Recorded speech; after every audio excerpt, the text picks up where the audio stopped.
प्रारंभ कर रहे हैं कंपन घूर्णन संक्रमण की तरंग संख्या, जिसका सूत्र हमने व्युत्पन्न कर लिया था। उसी सूत्र के अंदर J और J डैश के मान परिवर्तित करते हुए किस तरीके से तरंग संख्या प्राप्त होती है और उस स्पेक्ट्रम के अंदर स्पेक्ट्रम रेखाओं की तीव्रता क्या होती है, उसका निर्धारण हम यहाँ पे करेंगे।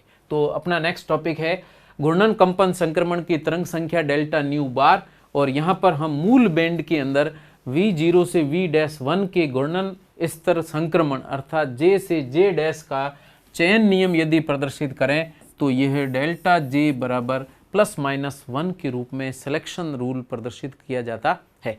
और इस सिलेक्शन रूल के लिए डेल्टा न्यू बार का सूत्र हमने व्युत्पन्न कर दिया था, जो था B J dash minus J into J plus J dash plus 1 plus omega 0 बार।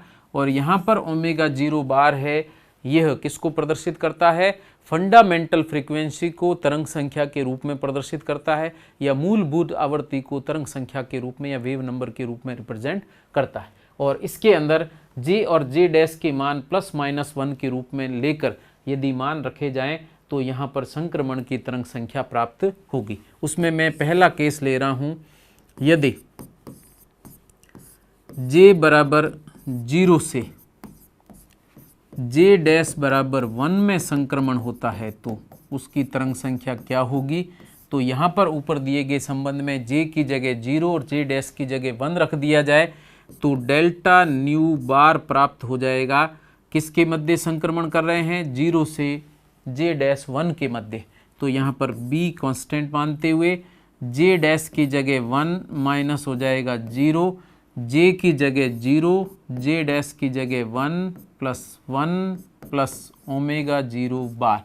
और इसको यदि हल किया जाए तो ये हो जाएगा। अब मैं ओमेगा 0 बार को पहले लिख रहा हूँ, तो ओमेगा 0 बार और बाकी का जो मान आएगा वो उसके बाद में, जिसमें B है 1 में से एक 0 सब्सट्रेट किया जाए 1 प्लस 1 हो गया 2, 2 इंटू 1 2 और 2B के बराबर होगा। तो ये प्लस हो जाएगा 2B के बराबर।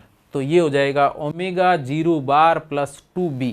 इसका मतलब है निम्न कंपन स्तर के घूर्णन स्तर J बराबर 0 से उच्च कंपन स्तर के J डैश या उच्च कंपन स्तर के J डैश बराबर 1 घूर्णन स्तर के मध्य यदि संक्रमण होता है तो उसकी तरंग संख्या का मान मूलभूत आवृत्ति से अधिक होगा, अर्थात 2B या 2 इंटू घूर्णन स्थिरांक के गुणनफल के रूप में अधिक होता है। तो ऐसी स्थिति में यहाँ पर क्या हो जाएगा?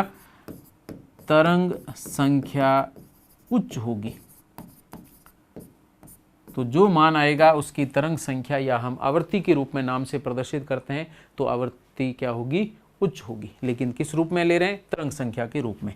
सेकंड, यदि मैं बात करता हूं कि यदि संक्रमण किसके बीच में हो, यदि J बराबर 0 लिखा गया है, या फिर इसको मैं 1 ले लेता हूं और ऊपर वाला J डैश है इसकी जगह कर देते हैं 0 में संक्रमण।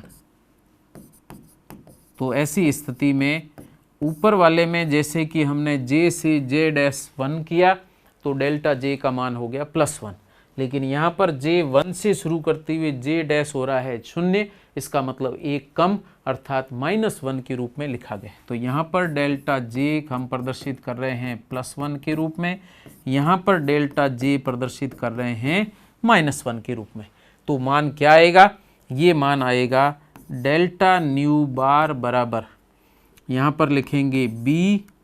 अब J डैश है, J डैश का मान रखें 0 - 1 और यहाँ पर हो जाएगा 0 की जगह 1 प्लस ये 0 प्लस 1। हम इसके अंदर मान रख रहे हैं, तो J डैश की जगह रखा 0, J की जगह रखा यहाँ पर 1, ऐसे J की जगह रखा 1 और J डैश की जगह हम रख रहे हैं 0 + 1 और प्लस हो जाएगा ओमेगा 0 बार। और सरल किया जाए तो यहाँ पर ओमेगा 0 बार को मैं पहले लिख रहा हूँ फंडामेंटल फ्रीक्वेंसी को, और उसके बाद में जो मान आएगा उसमें इन दोनों का अंतर हो जाएगा -1, इन दोनों का योग 2, तो 2 इंटू -1 हो जाएगा -2 इंटू B।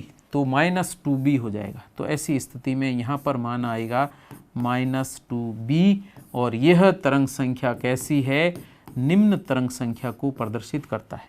तो यदि हम डेल्टा J +1 के रूप में संक्रमण प्रदर्शित करें तो यहाँ पर जो तरंग संख्या प्राप्त होगी वो मूल आवर्ती से अधिक होगी, और दूसरे वाले में जब डेल्टा J -1 ले रहे हैं तो यहाँ पर ज्ञात तरंग संख्या का मान मूल आवर्ती से कम होगा या निम्न होता है, और इसी रूप में हम इन संक्रमणों को प्रदर्शित करते हैं। अब यदि J और J डैश भिन्न भिन्न दिए गए हैं तो ऐसी स्थिति में +1 और +2 के रूप में हम इसको अन्य तरीके से भी प्रदर्शित करते हैं, वो प्रक्रिया मैं यहाँ पर बताता हूँ। तो तीसरे नंबर पर हम बात कर रहे हैं डेल्टा J बराबर +1 के रूप में, जिसमें हम संक्रमण कर रहे हैं J से प्रारंभ करते हुए J डैश बराबर J+1 में संक्रमण को दर्शाया जाए। तो J डैश की जगह रखना है J+1, बाकी J एज इट इज रहने देंगे। तो सूत्र के रूप में हम दर्शाएंगे डेल्टा न्यू बार बराबर, मैं यहाँ पर ओमेगा 0 बार को पहले लिख रहा हूँ, प्लस में जो B है उसको एज इट इज, फिर J डैश -1 था तो J डैश की जगह हो जाएगा J+1 माइनस हो जाएगा 1 इंटू J की जगह J डैश की जगह हम रखेंगे J+1 और वापिस था +1, ये हो जाएगा। तो ये था J डैश की जगह और ये मान रखा हमने J डैश की जगह, और यहाँ पर यह था J। तो इस तरीके से J डैश की जगह J+1 minus J as it is, J का मान नहीं चेंज कर रहे हैं, J की जगह J डैश की जगह J+1 और आगे +1 है ही, तो ऐसी स्थिति में मान रख दिए। अगर इसको हल किया जाए तो ये आएगा ओमेगा 0 बार, यहाँ पर है +B, और यहाँ अगर हल किया जाए तो ये हो जाएगा आपके J माइनस J कट जाएगा दोनों, पीछे बचेगा 1, और इसमें J प्लस J हो जाएगा 2J प्लस 2, 2J प्लस 2 में से 2 कॉमन ले लिया जाए तो ये प्राप्त हो जाएगा आपके पास में 2B इंटू J+1। हल करके देखें तो यह प्रक्रिया आएगी आपके पास में 2J+2, जिसको हमने लिखा 2 कॉमन लेके J+1 के रूप में, और यहाँ पर B इंटू 1 है ही, J से J कट गया है, तो ऐसी स्थिति में उसका गुणा करें तो 2B इंटू J+1 के रूप में प्रदर्शित किया जाता है, और यही यहाँ पर डेल्टा न्यू बार को दर्शाता है।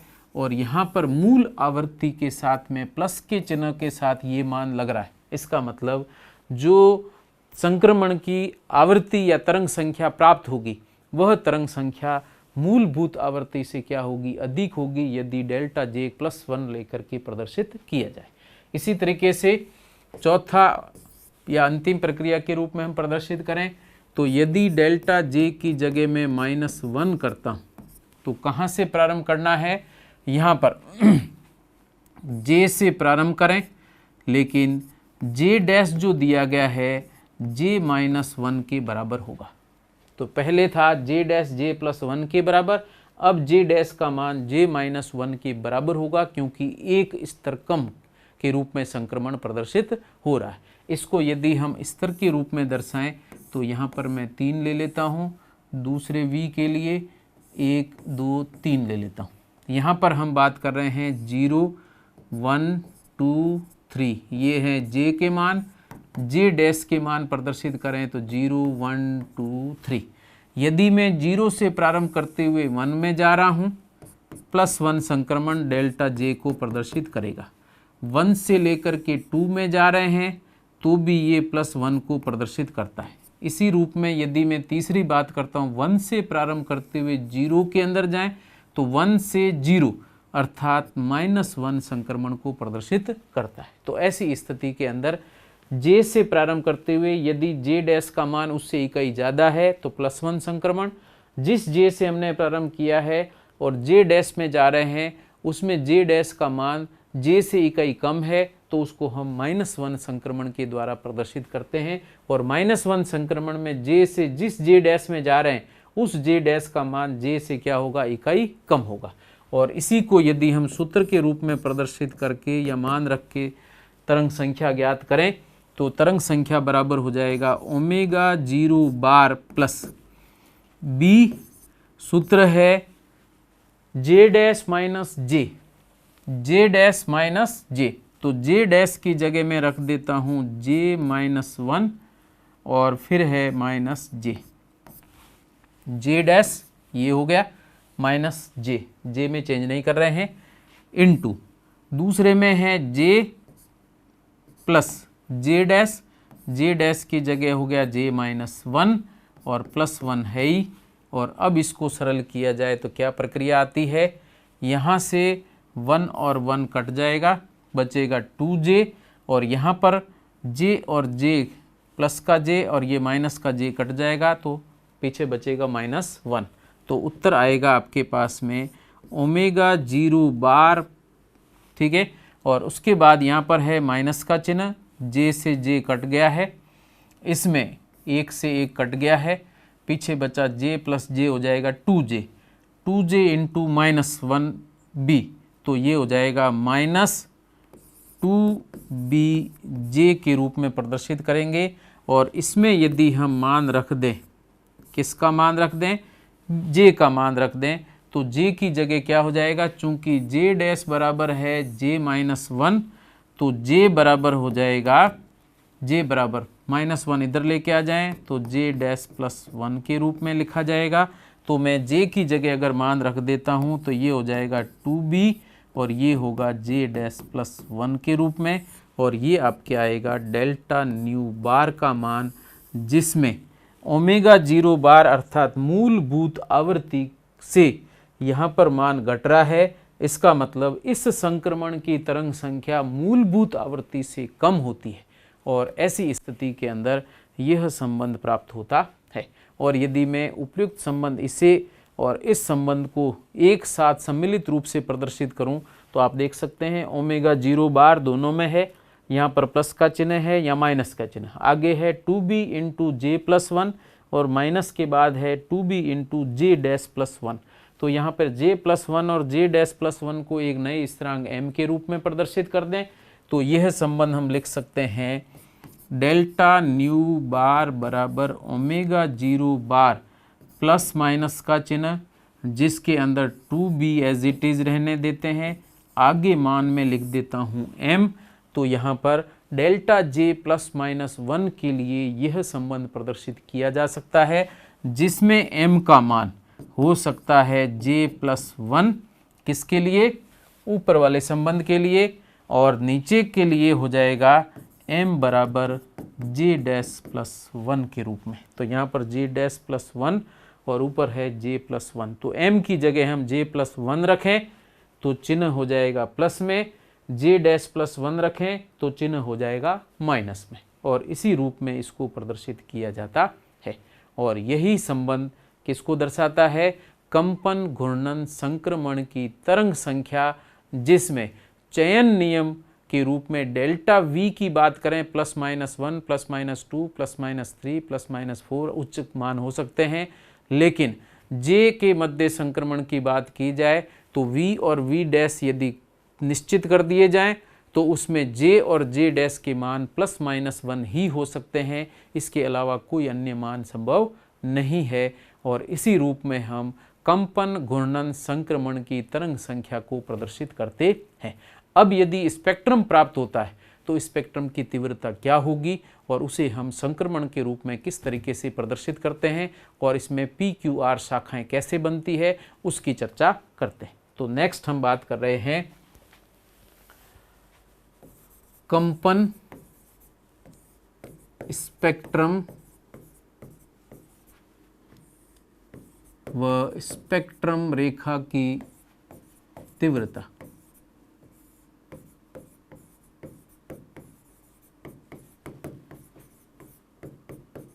स्पेक्ट्रम रेखाओं की तीव्रता, और इन तीव्रताओं के अंदर 3 प्रकार की शाखाएं हम प्रदर्शित करेंगे, P, Q और R। और इन तीनों प्रकार की शाखाओं को यहाँ पर संक्रमण के रूप में भी प्रदर्शित किया जाएगा। उसमें ध्यान रखना, P शाखा बनती है यदि डेल्टा J का मान, जिसमें V और V डैश कांस्टेंट या निश्चित करने के बाद की बात करें तो V और V डैश यदि कांस्टेंट या निश्चित है तो V का J और v डैश या ऊपर वाले v के लिए j डैश का मान यदि +-1 या 0 के रूप में लिया गया है, तो यदि डेल्टा g 0 है तो शाखा बनेगी q, डेल्टा j का मान -1 है तो शाखा बनेगी p, और डेल्टा j का मान यदि +1 कर दिया जाए तो शाखा बनती है r। इस तरीके से यहाँ पर कंपन घूर्णन स्पेक्ट्रम में 3 शाखाएं प्राप्त होगी, p q r शाखा के रूप में प्रदर्शित करेंगे, जिनकी तुलना की जाती है मूलभूत आवृत्ति से। मूलभूत आवृत्ति से कम आवृत्ति की स्पेक्ट्रम रेखाओं को हम p शाखा और मूलभूत आवृत्ति से अधिक कंपन या अधिक आवृत्ति की स्पेक्ट्रम रेखाओं को हम r शाखा के रूप में दर्शाते हैं। तो यहाँ पर हम तीव्रता और इन दोनों की प्रक्रिया की बात करें, पहली बात की जाती है कि यदि डेल्टा j का मान हम -1 लेकर प्रदर्शित करें, तो ऐसी स्थिति के अंदर पहले हमने इसका संबंध प्रदर्शित कर दिया है। यहाँ पर जो स्पेक्ट्रम रेखा प्राप्त होगी उसकी तरंग संख्या या आवृत्ति जिसको हम कहते हैं, उस आवृत्ति का मान मूलभूत आवृत्ति से हमेशा ही क्या होगा, कम होगा। तो ऐसी स्थिति में डेल्टा j -1 के अंदर जो स्पेक्ट्रम रेखा प्राप्त होगी, स्पेक्ट्रम रेखा की आवृत्ति ओमेगा 0 बार से कम होती है, तो इसकी आवृत्ति क्या रहेगी, कम रहेगी। और इस आवृत्ति के अंदर यहाँ पर जैसे जैसे डेल्टा j के अंदर -1 में न्यू 0 बार से स्पेक्ट्रम रेखाएं दूर जाएगी, तो थोड़ी दूरी पर तो इसके अंदर तीव्रता बढ़ेगी और उसके बाद में पुनः तीव्रता क्या होगी, घट जाएगी, जो कि स्पेक्ट्रम के रूप में हम प्रदर्शित करेंगे। इसी तरीके से सेकंड बात की जाए, और इसमें अगर स्पेक्ट्रम रेखा की आवृत्ति ओमेगा 0 बार जो कि मूलभूत आवृत्ति से कम है, इसका मतलब यहाँ पर p शाखा प्राप्त होती है। किस में प्राप्त होगी, स्पेक्ट्रम में। तो यहाँ पर स्पेक्ट्रम में p शाखा निर्मित करेगी, कौन सी, डेल्टा g -1। और इसके लिए अगर मैं तरंग संख्या की बात करता हूँ तो ये ओमेगा 0 बार -2bm के रूप में पहले प्रदर्शित किया जा चुका है। इसी तरीके से यदि सेकंड में बात करता हूँ डेल्टा j बराबर 0 की, यहाँ पर डेल्टा j 0 सामान्यतः कहाँ लिया जाता है, बहुपरमाणविक रेखीय अणुओं के लिए हम यहाँ पर परपेंडिकुलर केस है, तो परपेंडिकुलर वाइब्रेशन रोटेशन के अंदर हम यहाँ डेल्टा j को 0 के रूप में प्रदर्शित कर सकते हैं। और यदि डेल्टा j 0 लिया जाए तो डेल्टा न्यू बार हमेशा किसके बराबर होगा, न्यू 0 बार के बराबर होगा। ऐसी स्थिति के अंदर हमेशा जो तरंग संख्या प्राप्त होगी वो मूल आवृत्ति के बराबर होगी, और अगर मूल आवृत्ति के बराबर प्राप्त होती है तो यह स्पेक्ट्रम में कौन सी शाखा बनाएगी, Q शाखा का निर्माण करती है।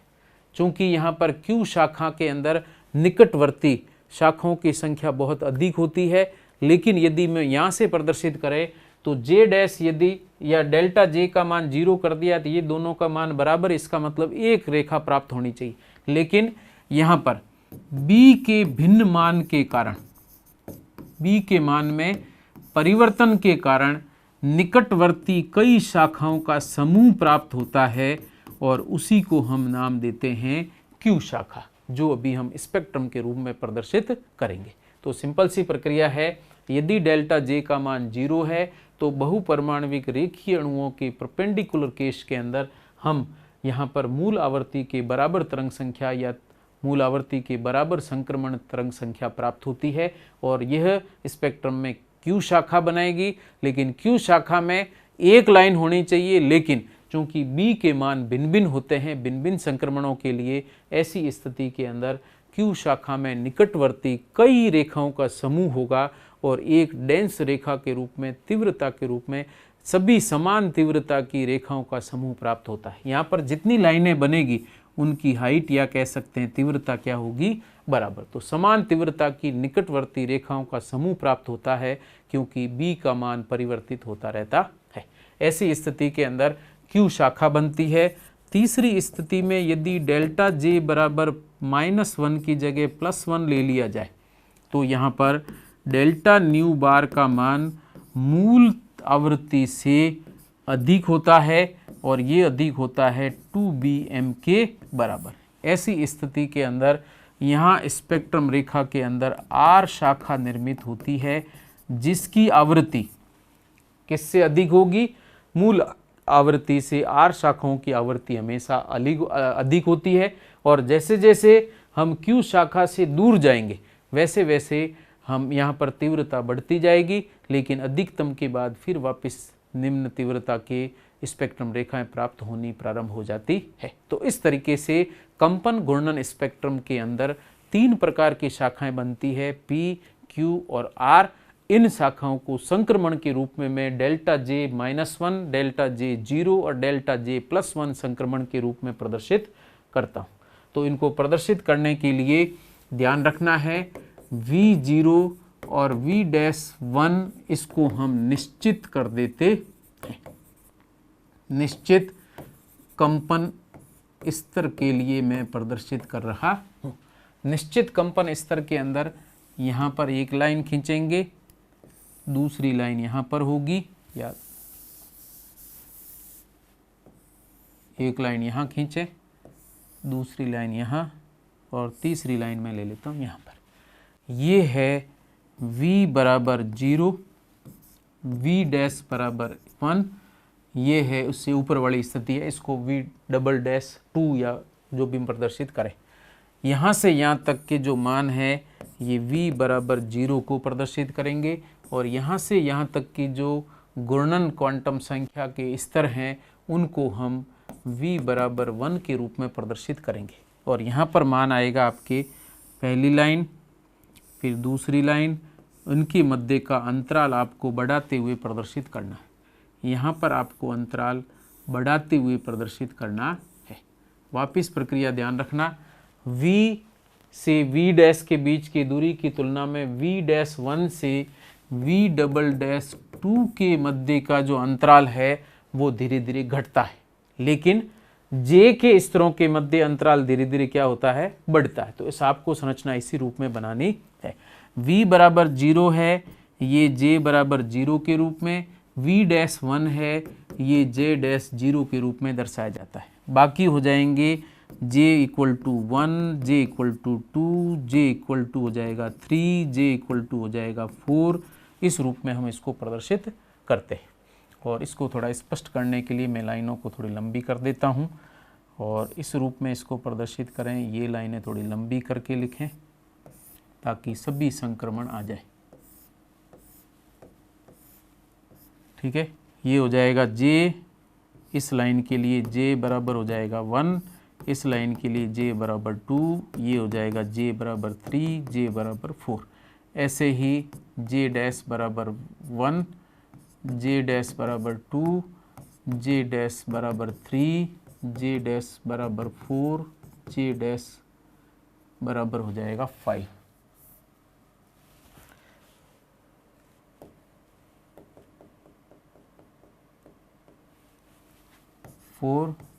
J' बराबर हो जाएगा 5। अब यदि P, Q, R तीनों शाखाएं प्रदर्शित करें तो सबसे पहले मैं ले रहा हूँ डेल्टा J बराबर -1 और डेल्टा J बराबर -1 का मतलब है यहाँ से हम 1 से प्रारंभ करेंगे और ऊपर वाले के अंदर किस में जाएगा? 0 में। तो J1 से J'0 के मध्य संक्रमण होगा तो -1। ऐसे ही 2 से प्रारंभ करते हुए 1 में जाना है, 3 से प्रारंभ करते हुए 2 में जाना है और 4 से प्रारंभ करते हुए 3 में जाना है। ये सभी संक्रमण कौन से होंगे? डेल्टा J -1 संक्रमण कहलाते हैं, जिसमें J से प्रारंभ करते हुए J' का मान इकाई कम हो जाता है। इसी तरीके से सेकंड बात करता हूँ, जिसमें डेल्टा J का मान कितना लेके चल रहे हैं? 0, अर्थात J0 से शुरू करते हुए J'0, J1 से शुरू करें तो J' भी 1, J2 से शुरू करें तो J' भी 2, 3 से शुरू करें तो इधर ऊपर भी 3, 4 से शुरू करें तो ऊपर भी 4, 5 से शुरू करें तो जे डैश भी 5 होगा, अर्थात जे डैश और जे दोनों के मान समान होंगे। इनके मध्य संक्रमण को डेल्टा जे 0 कहा जाता है और ये जो संक्रमण बीच में लाइनों के रूप में दर्शाए हैं उसी को प्रदर्शित करेंगे। इसके अलावा तीसरी स्थिति आती है डेल्टा जे बराबर +1।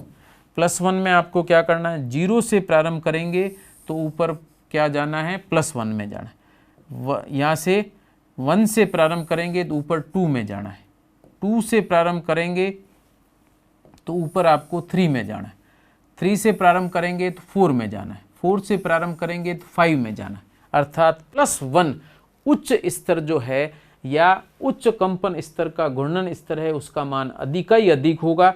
तो 0 से 1, 1 से 2, 2 से 3, 3 से 4, 4 से 5। तो ऐसी स्थिति में संक्रमण डेल्टा जे इक्वल टू कितना होगा, +1। ऐसी स्थिति के अंदर स्पेक्ट्रम के अंदर जो रेखाएं प्राप्त होगी उसमें डेल्टा जे बराबर 0 के अंदर जो स्पेक्ट्रम रेखा आएगी वो बिल्कुल निकटवर्ती होगी और उन सभी की तीव्रताएं भी क्या होगी, समान होगी। और इसे ही हम क्या कहते हैं, क्यू शाखा कहते हैं। उसके बाद में जो डेल्टा जे बराबर +1 है इसके अंदर यहाँ से निश्चित अंतराल के बाद में स्पेक्ट्रम रेखा प्राप्त होगी, फिर इनकी तीव्रता बढ़ेगी, फिर तीव्रता बढ़ेगी, फिर तीव्रता बढ़ेगी, उसके बाद में वापस तीव्रता क्या होगी, घटेगी। और यहाँ पर जो लाइनें यहाँ से लेकर के यहाँ तक दी गई है इसको हम आर शाखा कहते हैं। और इससे पहले अर्थात क्यू शाखा से पहले लाइनें प्राप्त होगी उसमें इंटेंसिटी कम रहेगी, फिर दूर जाएंगे इंटेंसिटी बढ़ेगी, फिर दूर जाएंगे इंटेंसिटी बढ़ेगी, फिर वापस इंटेंसिटी बढ़ेगी, आगे जाएंगे तो इंटेंसिटी क्या होगी, घटेगी। तो यहाँ से इधर वाली से शाखाओं को हम क्या कहते हैं, पी शाखा नाम देते हैं। तो ऐसी स्थिति में स्पेक्ट्रम है, सबसे नीचे जो प्रदर्शित किया गया है ये स्पेक्ट्रम है और स्पेक्ट्रम के अंदर जो रेखाएं प्राप्त होगी उसमें बीच के अंदर तो रेखाओं का समूह होगा जिसकी तीव्रताएं बराबर होगी और बाद में तीव्रता बढ़ती हुई रेखाएं प्राप्त होगी और अंत में फिर इस तीव्रता घटेगी। ऐसे ही यहाँ पर तीव्रता बढ़ती हुई रेखाएं प्राप्त होगी और उसके बाद में तीव्रताएं क्या होगी, घटेगी। इसको हम पी शाखा, इसको क्यू शाखा और लास्ट वाले को आर शाखा के रूप में प्रदर्शित करते हैं। और इस स्पेक्ट्रम को हम कंपन घूर्णन स्पेक्ट्रम के रूप में प्रदर्शित करते हैं। तो ये है कंपन घूर्णन स्पेक्ट्रम और पी क्यू आर शाखा के रूप में इसको प्रदर्शित किया जाता है। और इसी प्रक्रिया के साथ यहाँ पर आपकी कंपन घूर्णन स्पेक्ट्रोस्कोपी कंप्लीट हो जाती है। नेक्स्ट क्लास के अंदर हम बात करेंगे किसकी, रमन स्पेक्ट्रोस्कोपी। इसी यूनिट के अंदर एक और महत्वपूर्ण टॉपिक है रमन स्पेक्ट्रोस्कोपी और इस रमन स्पेक्ट्रोस्कोपी के अंदर कुछ अधिक बदलाव के रूप में या सामान्य प्रक्रिया से कुछ भिन्न बदलाव के रूप में हम ध्रुवीय और अध्रुवीय दोनों अणुओं के रमन स्पेक्ट्रम प्राप्त करते हैं। इसके अलावा यदि यहाँ पर चयन नियम के रूप में अलग से प्रश्न पूछा जाता है आईआर स्पेक्ट्रोस्कोपी के अंदर सिलेक्शन रूल, तो उस सिलेक्शन रूल की प्रक्रिया क्या है वो मैं यहाँ पर प्रक्रिया आपको अलग से बताता हूँ। शॉर्ट नोट के रूप में ये पूछा जाता है। तो मैं यहाँ पर बात कर रहा हूँ चयन या वर्ण या सिलेक्शन रूल की या नियम की। ठीक है, किस में बात कर रहे हैं हम, आईआर स्पेक्ट्रम के अंदर इसकी बात कर रहे हैं या आईआर स्पेक्ट्रोस्कोपी के अंदर हम इसकी बात करते हैं, स्पेक्ट्रोस्कोपी।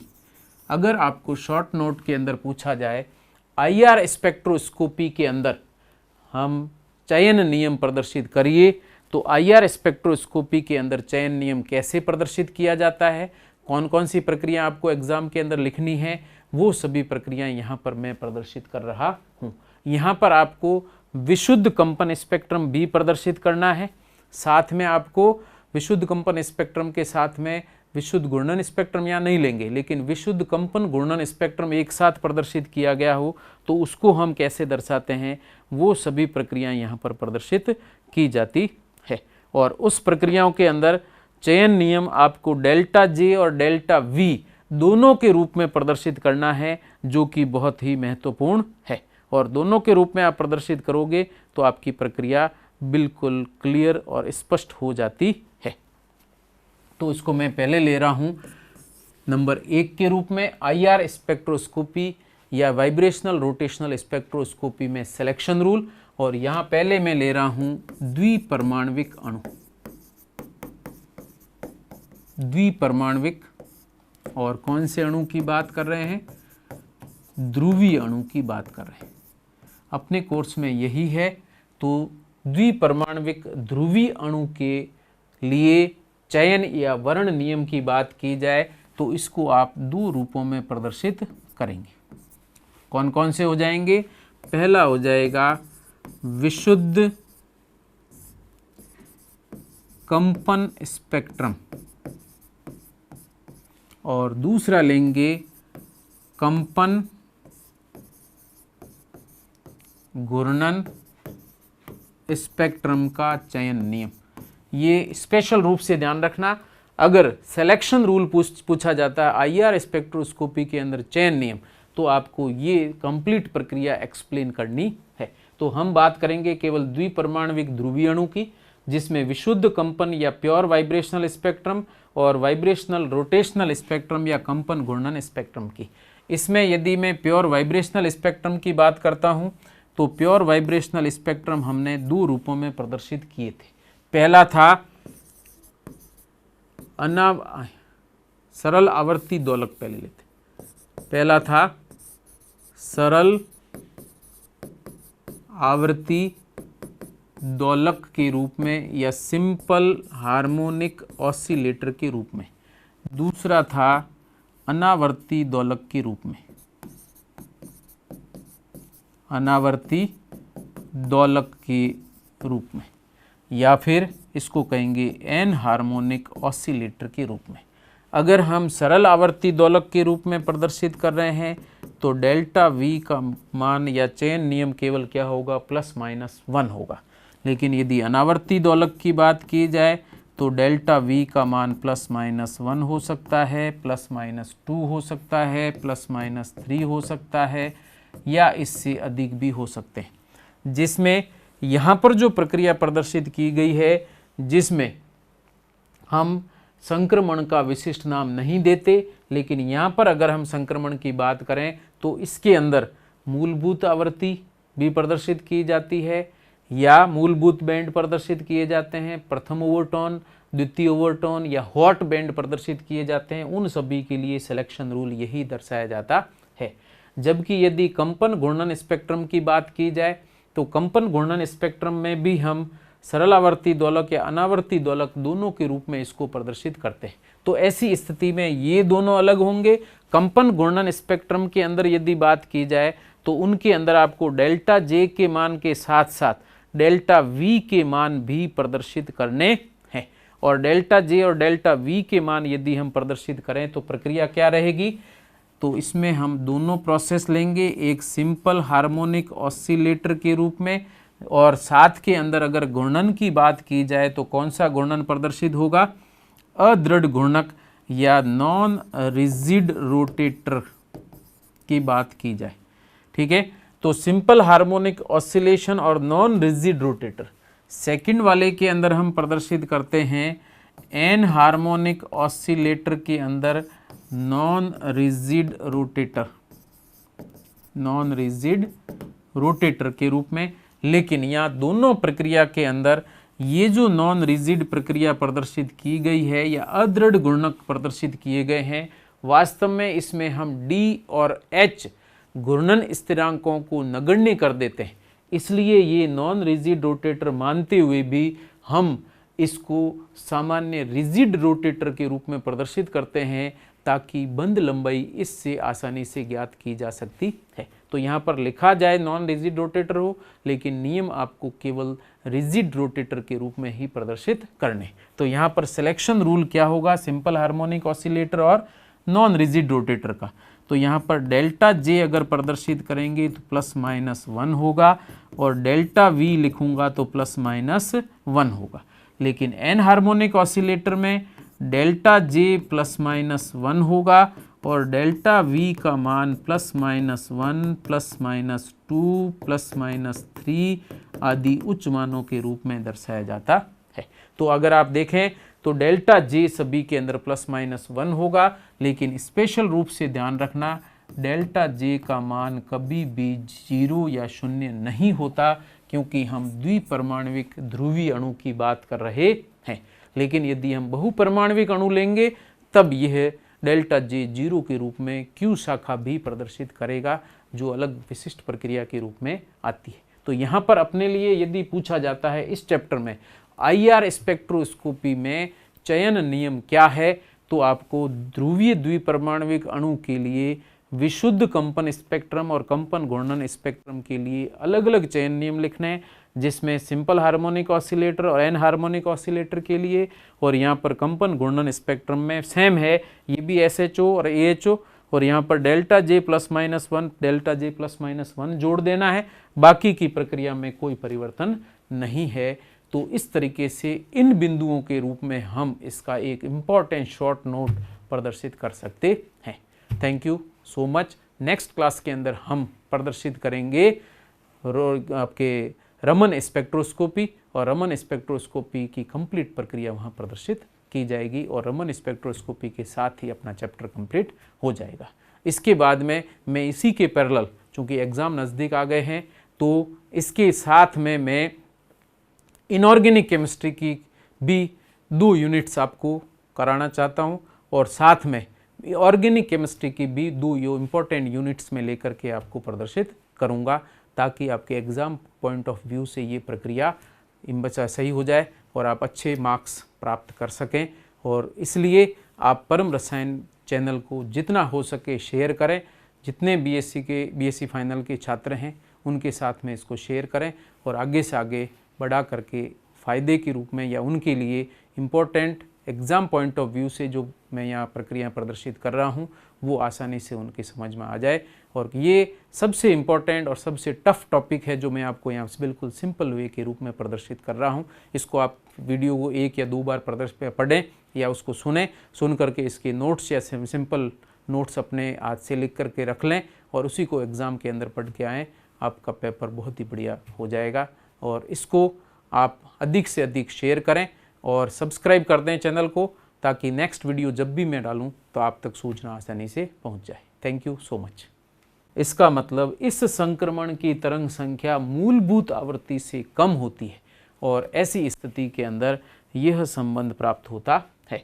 और यदि मैं उपयुक्त संबंध इसे और इस संबंध को एक साथ सम्मिलित रूप से प्रदर्शित करूं, तो आप देख सकते हैं ω0 बार दोनों में है, यहाँ पर प्लस का चिन्ह है या माइनस का चिन्ह, आगे है 2b × j+1 और माइनस के बाद है 2b × j'+1। तो यहाँ पर j+1 और j'+1 को एक नए स्थिरांक m के रूप में प्रदर्शित कर दें, तो यह संबंध हम लिख सकते हैं डेल्टा न्यू बार बराबर ω0 बार प्लस माइनस का चिन्ह, जिसके अंदर 2b एज इट इज़ रहने देते हैं, आगे मान में लिख देता हूँ m।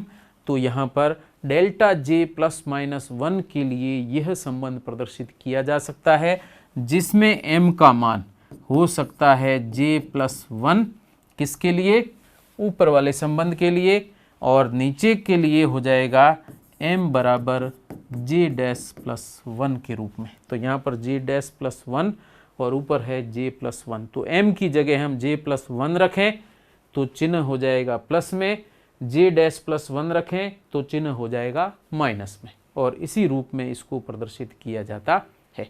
और यही संबंध किसको दर्शाता है, कंपन घूर्णन संक्रमण की तरंग संख्या, जिसमें चयन नियम के रूप में डेल्टा V की बात करें +-1 +-2 +-3 +-4 उच्च मान हो सकते हैं, लेकिन J के मध्य संक्रमण की बात की जाए तो V और V' यदि निश्चित कर दिए जाएं तो उसमें J और J' के मान +-1 ही हो सकते हैं, इसके अलावा कोई अन्य मान संभव नहीं है।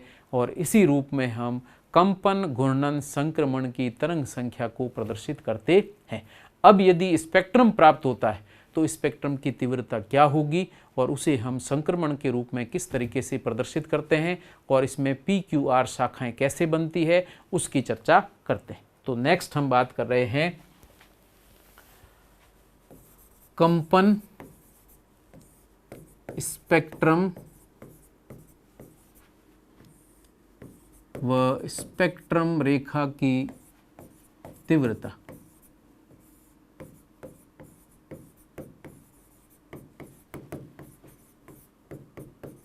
स्पेक्ट्रम रेखाओं की तीव्रता, और इन तीव्रताओं के अंदर 3 प्रकार की शाखाएं हम प्रदर्शित करेंगे, P, Q और R।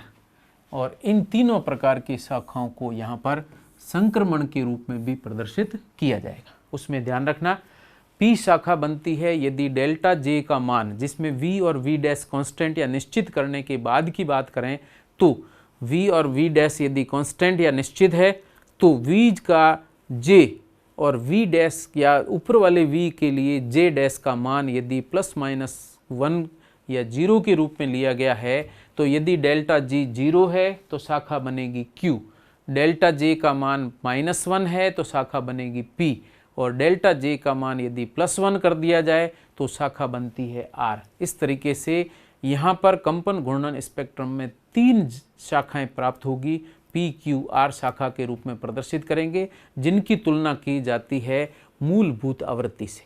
मूलभूत आवृत्ति से कम आवृत्ति की स्पेक्ट्रम रेखाओं को हम P शाखा, और मूलभूत आवृत्ति से अधिक कंपन या अधिक आवृत्ति की स्पेक्ट्रम रेखाओं को हम R शाखा के रूप में दर्शाते हैं। तो यहाँ पर हम तीव्रता और इन दोनों की प्रक्रिया की बात करें, पहली बात की जाती है कि यदि डेल्टा J का मान हम -1 लेकर प्रदर्शित करें तो ऐसी स्थिति के अंदर, पहले हमने इसका संबंध प्रदर्शित कर दिया है, यहाँ पर जो स्पेक्ट्रम रेखा प्राप्त होगी उसकी तरंग संख्या या आवृत्ति जिसको हम कहते हैं, उस आवृत्ति का मान मूलभूत आवृत्ति से हमेशा ही क्या होगा, कम होगा। तो ऐसी स्थिति में डेल्टा J -1 के अंदर जो स्पेक्ट्रम रेखा प्राप्त होगी,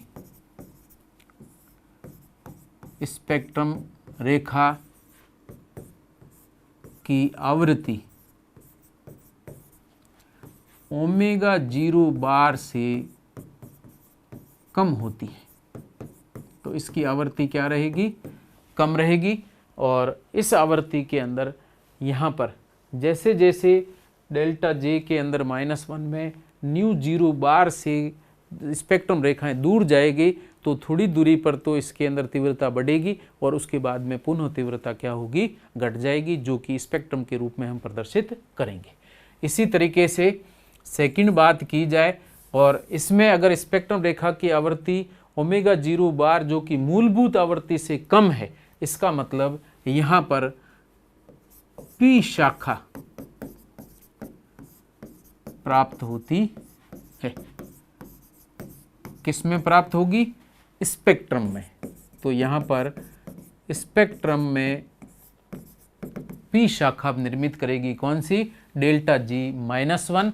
और इसके लिए अगर मैं तरंग संख्या की बात करता हूँ तो ये ω0 बार -2bm के रूप में पहले प्रदर्शित किया जा चुका है। इसी तरीके से यदि सेकंड में बात करता हूँ डेल्टा J बराबर 0 की, यहाँ पर डेल्टा J 0 सामान्यतः कहाँ लिया जाता है, बहुपरमाणविक रेखीय अणुओं के लिए हम यहाँ पर परपेंडिकुलर केस है, तो परपेंडिकुलर वाइब्रेशन रोटेशन के अंदर हम यहाँ डेल्टा J को 0 के रूप में प्रदर्शित कर सकते हैं। और यदि डेल्टा J 0 लिया जाए तो डेल्टा न्यू बार हमेशा किसके बराबर होगा, ν0 बार के बराबर होगा। ऐसी स्थिति के अंदर हमेशा जो तरंग संख्या प्राप्त होगी वो मूल आवृत्ति के बराबर होगी, और अगर मूल आवृत्ति के बराबर प्राप्त होती है तो यह स्पेक्ट्रम में कौन सी शाखा बनाएगी, Q शाखा का निर्माण करती है। चूँकि यहाँ पर Q शाखा के अंदर निकटवर्ती शाखाओं की संख्या बहुत अधिक होती है, लेकिन यदि मैं यहाँ से प्रदर्शित करें तो J डैश यदि या डेल्टा J का मान 0 कर दिया तो ये दोनों का मान बराबर, इसका मतलब एक रेखा प्राप्त होनी चाहिए।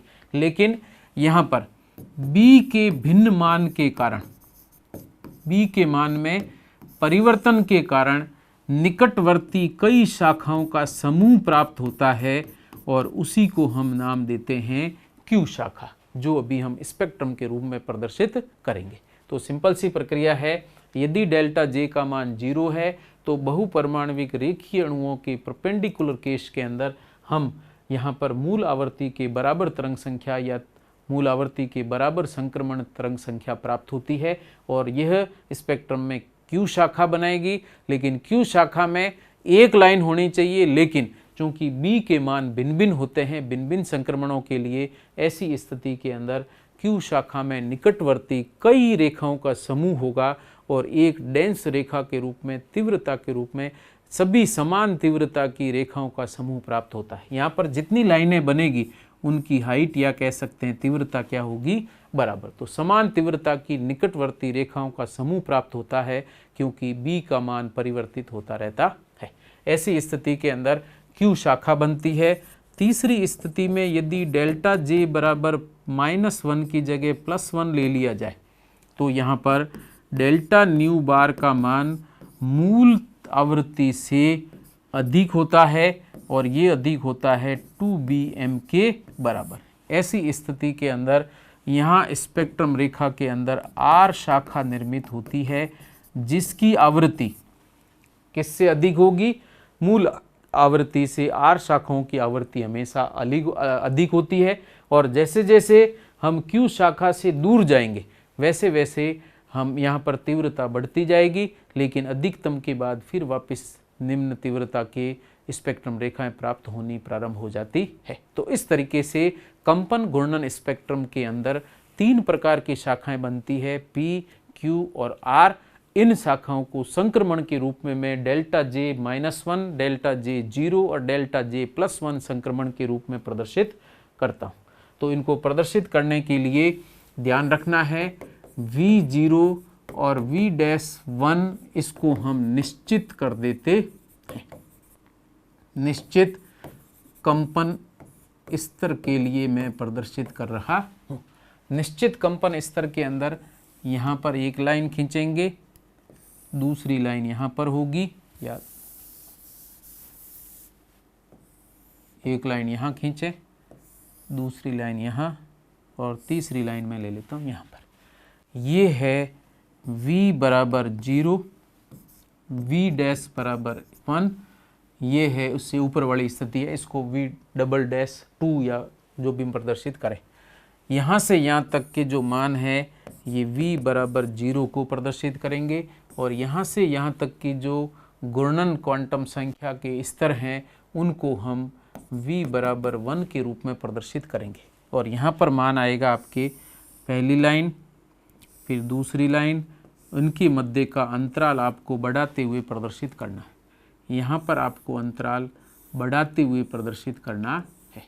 वापिस प्रक्रिया ध्यान रखना, V से V' के बीच की दूरी की तुलना में V'1 से V'2 के मध्य का जो अंतराल है वो धीरे धीरे घटता है, लेकिन J के स्तरों के मध्य अंतराल धीरे धीरे क्या होता है, बढ़ता है। तो इस आपको संरचना इसी रूप में बनानी है। V बराबर 0 है, ये J बराबर 0 के रूप में, V'1 है, ये J'0 के रूप में दर्शाया जाता है। बाकी हो जाएंगे J = 1, J = 2, J = हो जाएगा 3, J = हो जाएगा 4। इस रूप में हम इसको प्रदर्शित करते हैं। और इसको थोड़ा स्पष्ट करने के लिए मैं लाइनों को थोड़ी लंबी कर देता हूँ और इस रूप में इसको प्रदर्शित करें। ये लाइनें थोड़ी लंबी करके लिखें ताकि सभी संक्रमण आ जाए। ठीक है, ये हो जाएगा J, इस लाइन के लिए J बराबर हो जाएगा 1, इस लाइन के लिए J बराबर 2, ये हो जाएगा J बराबर 3, J बराबर 4। ऐसे ही J' बराबर 1, J' बराबर 2, J' बराबर 3, J' बराबर 4, J' बराबर हो जाएगा 5।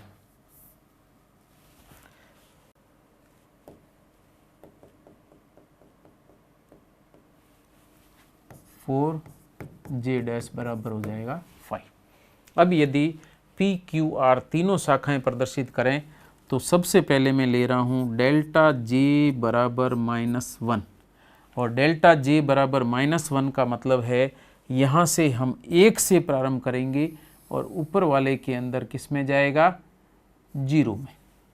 तो J 1 से जे डैश 0 के मध्य संक्रमण होगा तो -1। ऐसे ही 2 से प्रारंभ करते हुए 1 में जाना है, 3 से प्रारंभ करते हुए 2 में जाना है और 4 से प्रारंभ करते हुए 3 में जाना है। ये सभी संक्रमण कौन से होंगे? जे डेल्टा जे -1 संक्रमण कहलाते हैं, जिसमें जे से प्रारंभ करते हुए जे डैश का मान इकाई कम हो जाता है।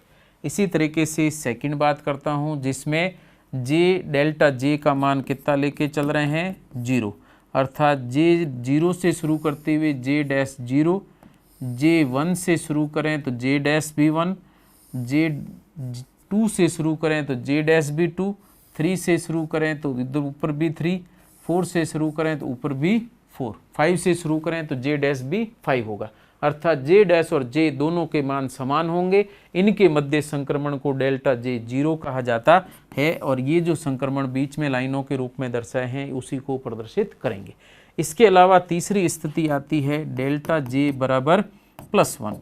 +1 में आपको क्या करना है? 0 से प्रारंभ करेंगे तो ऊपर क्या जाना है? +1 में जाना है। यहाँ से 1 से प्रारंभ करेंगे तो ऊपर 2 में जाना है, 2 से प्रारंभ करेंगे तो ऊपर आपको 3 में जाना है, 3 से प्रारंभ करेंगे तो 4 में जाना है, 4 से प्रारंभ करेंगे तो 5 में जाना है, अर्थात +1 उच्च स्तर जो है या उच्च कंपन स्तर का घूर्णन स्तर है उसका मान अधिक होगा। तो 0 से 1, 1 से 2, 2 से 3, 3 से 4, 4 से 5, तो ऐसी स्थिति में संक्रमण डेल्टा जे इक्वल टू कितना होगा? +1। ऐसी स्थिति के अंदर स्पेक्ट्रम के अंदर जो रेखाएं प्राप्त होगी उसमें डेल्टा जे बराबर 0 के अंदर जो स्पेक्ट्रम रेखा आएगी वो बिल्कुल निकटवर्ती होगी और उन सभी की तीव्रताएं भी क्या होगी? समान होगी, और इसे ही हम क्या कहते हैं? क्यू शाखा कहते हैं।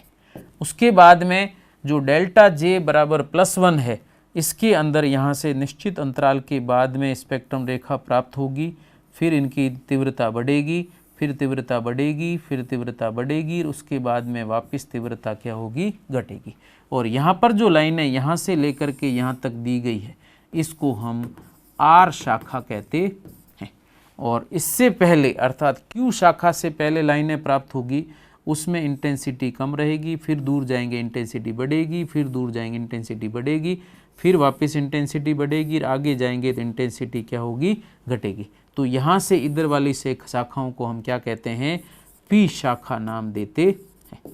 तो ऐसी स्थिति में स्पेक्ट्रम है, सबसे नीचे जो प्रदर्शित किया गया है ये स्पेक्ट्रम है, और स्पेक्ट्रम के अंदर जो रेखाएं प्राप्त होगी उसमें बीच के अंदर तो रेखाओं का समूह होगा जिसकी तीव्रताएं बराबर होगी, और बाद में तीव्रता बढ़ती हुई रेखाएं प्राप्त होगी और अंत में फिर इस तीव्रता घटेगी। ऐसे ही यहाँ पर तीव्रता बढ़ती हुई रेखाएं प्राप्त होगी और उसके बाद में तीव्रताएं क्या होगी? घटेगी।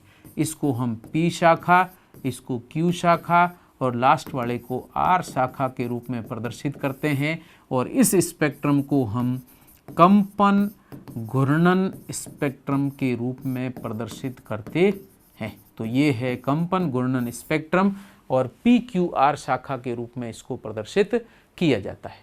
और इसी प्रक्रिया के साथ यहाँ पर आपकी कंपन घूर्णन स्पेक्ट्रोस्कोपी कंप्लीट हो जाती है।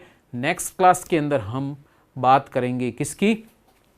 रमन स्पेक्ट्रोस्कोपी। इसी यूनिट के अंदर एक और महत्वपूर्ण टॉपिक है रमन स्पेक्ट्रोस्कोपी, और इस रमन स्पेक्ट्रोस्कोपी के अंदर कुछ अधिक बदलाव के रूप में या सामान्य प्रक्रिया से कुछ भिन्न बदलाव के रूप में हम ध्रुवीय और अध्रुवीय दोनों अणुओं के रमन स्पेक्ट्रम प्राप्त करते हैं।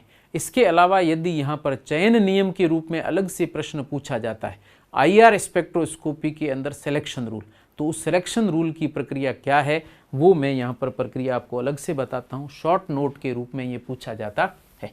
तो मैं यहाँ पर बात कर रहा हूँ चयन या वर्ण या सिलेक्शन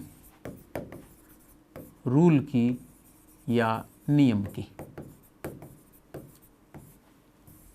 ठीक है, किस में बात कर रहे हैं हम? आईआर स्पेक्ट्रम के अंदर इसकी बात कर रहे हैं, या आईआर स्पेक्ट्रोस्कोपी के अंदर हम इसकी बात करते हैं। स्पेक्ट्रोस्कोपी, अगर आपको शॉर्ट नोट के अंदर पूछा जाए IR स्पेक्ट्रोस्कोपी के अंदर हम चयन नियम प्रदर्शित करिए। तो IR स्पेक्ट्रोस्कोपी के अंदर चयन नियम कैसे प्रदर्शित किया जाता है, कौन कौन सी प्रक्रिया आपको एग्जाम के अंदर लिखनी है, वो सभी प्रक्रियाएं यहाँ पर मैं प्रदर्शित कर रहा हूँ। यहाँ पर आपको विशुद्ध कंपन स्पेक्ट्रम भी प्रदर्शित करना है, साथ में आपको विशुद्ध कंपन स्पेक्ट्रम के साथ में विशुद्ध घूर्णन स्पेक्ट्रम यहाँ नहीं लेंगे, लेकिन विशुद्ध कंपन घूर्णन स्पेक्ट्रम एक साथ प्रदर्शित किया गया हो तो उसको हम कैसे दर्शाते हैं, वो सभी प्रक्रियाएं यहाँ पर प्रदर्शित की जाती है। और उस प्रक्रियाओं के अंदर चयन नियम आपको डेल्टा J और डेल्टा V दोनों के रूप में प्रदर्शित करना है, जो कि बहुत ही महत्वपूर्ण है। और दोनों के रूप में आप प्रदर्शित करोगे तो आपकी प्रक्रिया बिल्कुल क्लियर और स्पष्ट हो जाती है। तो इसको मैं पहले ले रहा हूँ नंबर 1 के रूप में, IR स्पेक्ट्रोस्कोपी या वाइब्रेशनल रोटेशनल स्पेक्ट्रोस्कोपी में सिलेक्शन रूल। और यहाँ पहले मैं ले रहा हूँ द्विपरमाणविक अणु। द्विपरमाणविक, और कौन से अणु की बात कर रहे हैं, ध्रुवीय अणु की बात कर रहे हैं। अपने कोर्स में यही है। तो द्विपरमाणविक ध्रुवीय अणु के लिए चयन या वर्ण नियम की बात की जाए तो इसको आप 2 रूपों में प्रदर्शित करेंगे। कौन कौन से हो जाएंगे, पहला हो जाएगा विशुद्ध कंपन स्पेक्ट्रम और दूसरा लेंगे कंपन घूर्णन स्पेक्ट्रम का चयन नियम। ये स्पेशल रूप से ध्यान रखना, अगर सिलेक्शन रूल पूछा जाता है IR स्पेक्ट्रोस्कोपी के अंदर चयन नियम, तो आपको ये कंप्लीट प्रक्रिया एक्सप्लेन करनी है। तो हम बात करेंगे केवल द्विपरमाणविक ध्रुवीय अणु की, जिसमें विशुद्ध कंपन या प्योर वाइब्रेशनल स्पेक्ट्रम और वाइब्रेशनल रोटेशनल स्पेक्ट्रम या कंपन घूर्णन स्पेक्ट्रम की। इसमें यदि मैं प्योर वाइब्रेशनल स्पेक्ट्रम की बात करता हूँ तो प्योर वाइब्रेशनल स्पेक्ट्रम हमने 2 रूपों में प्रदर्शित किए थे। पहला था सरल आवर्ती दोलक, पहले लेते। पहला था सरल आवर्ती दोलक के रूप में या सिंपल हार्मोनिक ऑसिलेटर के रूप में। दूसरा था अनावर्ती दोलक के रूप में, अनावर्ती दोलक के रूप में, या फिर इसको कहेंगे एन हार्मोनिक ऑसिलेटर के रूप में। अगर हम सरल आवर्ती दोलक के रूप में प्रदर्शित कर रहे हैं तो डेल्टा V का मान या चयन नियम केवल क्या होगा, ±1 होगा। लेकिन यदि अनावर्ती दोलक की बात की जाए तो डेल्टा V का मान ±1 हो सकता है, ±2 हो सकता है, ±3 हो सकता है, या इससे अधिक भी हो सकते हैं। जिसमें यहाँ पर जो प्रक्रिया प्रदर्शित की गई है, जिसमें हम संक्रमण का विशिष्ट नाम नहीं देते, लेकिन यहाँ पर अगर हम संक्रमण की बात करें तो इसके अंदर मूलभूत आवृत्ति भी प्रदर्शित की जाती है या मूलभूत बैंड प्रदर्शित किए जाते हैं, प्रथम ओवरटोन, द्वितीय ओवरटोन या हॉट बैंड प्रदर्शित किए जाते हैं। उन सभी के लिए सिलेक्शन रूल यही दर्शाया जाता है। जबकि यदि कंपन घूर्णन स्पेक्ट्रम की बात की जाए तो कंपन घूर्णन स्पेक्ट्रम में भी हम सरल आवर्ती दोलक या अनावर्ती दोलक दोनों के रूप में इसको प्रदर्शित करते हैं। तो ऐसी स्थिति में ये दोनों अलग होंगे। कंपन घूर्णन स्पेक्ट्रम के अंदर यदि बात की जाए तो उनके अंदर आपको डेल्टा J के मान के साथ साथ डेल्टा V के मान भी प्रदर्शित करने हैं। और डेल्टा J और डेल्टा V के मान यदि हम प्रदर्शित करें तो प्रक्रिया क्या रहेगी, तो इसमें हम दोनों प्रोसेस लेंगे, एक सिंपल हार्मोनिक ऑसिलेटर के रूप में, और साथ के अंदर अगर घूर्णन की बात की जाए तो कौन सा घूर्णन प्रदर्शित होगा, अदृढ़ घूर्णक या नॉन रिजिड रोटेटर की बात की जाए। ठीक है, तो सिंपल हार्मोनिक ऑसिलेशन और नॉन रिजिड रोटेटर। सेकंड वाले के अंदर हम प्रदर्शित करते हैं एन हार्मोनिक ऑसिलेटर के अंदर non rigid rotator, non rigid rotator के रूप में। लेकिन यहाँ दोनों प्रक्रिया के अंदर ये जो नॉन रिजिड प्रक्रिया प्रदर्शित की गई है या अदृढ़ घूर्णक प्रदर्शित किए गए हैं, वास्तव में इसमें हम D और H घूर्णन स्थिरांकों को नगण्य कर देते हैं। इसलिए ये नॉन रिजिड रोटेटर मानते हुए भी हम इसको सामान्य रिजिड रोटेटर के रूप में प्रदर्शित करते हैं ताकि बंद लंबाई इससे आसानी से ज्ञात की जा सकती है। तो यहाँ पर लिखा जाए नॉन रिजिड रोटेटर हो, लेकिन नियम आपको केवल रिजिड रोटेटर के रूप में ही प्रदर्शित करने। तो यहाँ पर सिलेक्शन रूल क्या होगा सिंपल हार्मोनिक ऑसिलेटर और नॉन रिजिड रोटेटर का। तो यहाँ पर डेल्टा जे अगर प्रदर्शित करेंगे तो ±1 होगा और डेल्टा वी लिखूंगा तो ±1 होगा। लेकिन एन हार्मोनिक ऑसिलेटर में डेल्टा जे ±1 होगा और डेल्टा वी का मान +-1, +-2, +-3 आदि उच्च मानों के रूप में दर्शाया जाता है। तो अगर आप देखें तो डेल्टा जे सभी के अंदर +-1 होगा, लेकिन स्पेशल रूप से ध्यान रखना डेल्टा जे का मान कभी भी 0 या 0 नहीं होता, क्योंकि हम द्विपरमाणविक ध्रुवीय अणु की बात कर रहे हैं।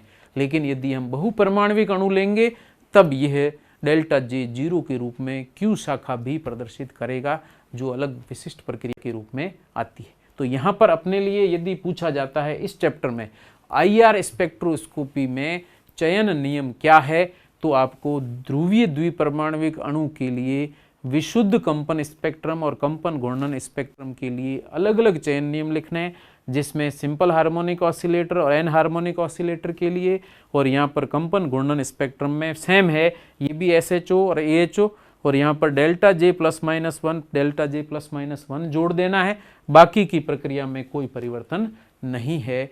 तो इस तरीके से इन बिंदुओं के रूप में हम इसका एक इम्पॉर्टेंट शॉर्ट नोट प्रदर्शित कर सकते हैं। Thank you so much. Next class के अंदर हम प्रदर्शित करेंगे आपके रमन स्पेक्ट्रोस्कोपी, और रमन स्पेक्ट्रोस्कोपी की कंप्लीट प्रक्रिया वहाँ प्रदर्शित की जाएगी, और रमन स्पेक्ट्रोस्कोपी के साथ ही अपना चैप्टर कंप्लीट हो जाएगा। इसके बाद में मैं इसी के पैरेलल, चूँकि एग्ज़ाम नज़दीक आ गए हैं, तो इसके साथ में मैं इनऑर्गेनिक केमिस्ट्री की भी 2 यूनिट्स आपको कराना चाहता हूँ, और साथ में ऑर्गेनिक केमिस्ट्री की भी 2 इम्पोर्टेंट यूनिट्स में लेकर के आपको प्रदर्शित करूँगा, ताकि आपके एग्ज़ाम पॉइंट ऑफ व्यू से ये प्रक्रिया बच्चा सही हो जाए और आप अच्छे मार्क्स प्राप्त कर सकें। और इसलिए आप परम रसायन चैनल को जितना हो सके शेयर करें, जितने बीएससी फाइनल के छात्र हैं उनके साथ में इसको शेयर करें, और आगे से आगे बढ़ा करके फ़ायदे के रूप में या उनके लिए important exam point of view से जो मैं यहाँ प्रक्रिया प्रदर्शित कर रहा हूँ वो आसानी से उनकी समझ में आ जाए। और ये सबसे इम्पोर्टेंट और सबसे टफ टॉपिक है जो मैं आपको यहाँ बिल्कुल सिंपल वे के रूप में प्रदर्शित कर रहा हूँ।